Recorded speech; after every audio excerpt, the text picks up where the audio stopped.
Edward James Hughes അഥവാ Ted Hughes അദ്ദേഹമാണ് thought fox എന്ന കവിത എഴുതിയിട്ടുള്ളത്. അദ്ദേഹം ഒരു ഇംഗ്ലീഷ് പോയിറ്റാണ്, ട്രാൻസ്ലേറ്ററാണ്, ചിൽഡ്രൻസ് റൈറ്ററാണ്. അദ്ദേഹം മറ്റൊരു കവിയായ സിൽവിയ പ്ലാത്തിനെയാണ് മാരേജ് ചെയ്തിട്ടുള്ളത്. അദ്ദേഹം കവിതകൾ മാത്രമല്ല ഷോർട്ട് സ്റ്റോറീസ്, പ്രോസ്, ചിൽഡ്രൻസ് ലിറ്ററേച്ചർ, പ്ലേസ് എന്നെല്ലാം അദ്ദേഹം എഴുതിയിട്ടുണ്ട്. ഡ്രാമാറ്റിക്കൽ ആൻഡ് ലിറിക്കൽ ഫീച്ചേഴ്സാണ് അദ്ദേഹത്തിൻ്റെ വർക്കിൽ നമുക്ക് കാണാൻ പറ്റുന്നത്. അതുപോലെ nature and animals play a big role in his work. Thought fox എന്ന ഈ കവിത creativity, inspiration and process of writing പോയട്രീനെയാണ് കാണിക്കുന്നത്. അതായത് ഒരു കവിത എഴുതുമ്പോൾ നമുക്ക് എത്രത്തോളം ക്രിയേറ്റിവിറ്റി വേണം, ഇൻസ്പിറേഷൻ വേണം, അതുപോലെ നമ്മൾ എത്രത്തോളം പ്രയത്നിക്കണം, നമ്മളെ ഉള്ളിൽ എത്ര കഴിവ് വേണം, എത്ര ക്ഷമയോടെ ഇരിക്കണം, അതൊക്കെയാണ് അദ്ദേഹം ഈ ഒരു പോയട്രിയിലൂടെ പറയുന്നത്. ഇതിൽ അദ്ദേഹം സൂചിപ്പിക്കുന്നത് സൈലൻറ്റ് ആൻഡ് സ്റ്റാർലെസ് നൈറ്റിനെയാണ്.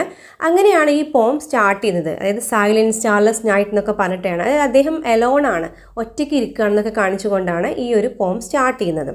അപ്പോൾ സ്റ്റാർട്ട് ചെയ്യുന്ന സമയത്ത് അദ്ദേഹം ഒരു ഡെസ്കിൽ ഒറ്റയ്ക്ക് ഇരിക്കുകയാണ്. അദ്ദേഹത്തിൻ്റെ അറ്റംപ്റ്റ് എന്താണെന്ന് വെച്ചാൽ എന്തെങ്കിലും എഴുതണം എന്ന ഉദ്ദേശത്തിലാണ് അദ്ദേഹം അവിടെ ഇരിക്കുന്നത്. ഇതിൽ തോട്ട് ഫോക്സിൽ ഫോക്സ് എന്ന് പറയുന്നത് അദ്ദേഹത്തിൻ്റെ മൈൻഡിലെ തോട്ട്സിനെയാണ്. ഓക്കെ, ആനിമൽ ഇമേജറിയാണ് ഇതിൽ യൂസ് ചെയ്തിട്ടുള്ളത്.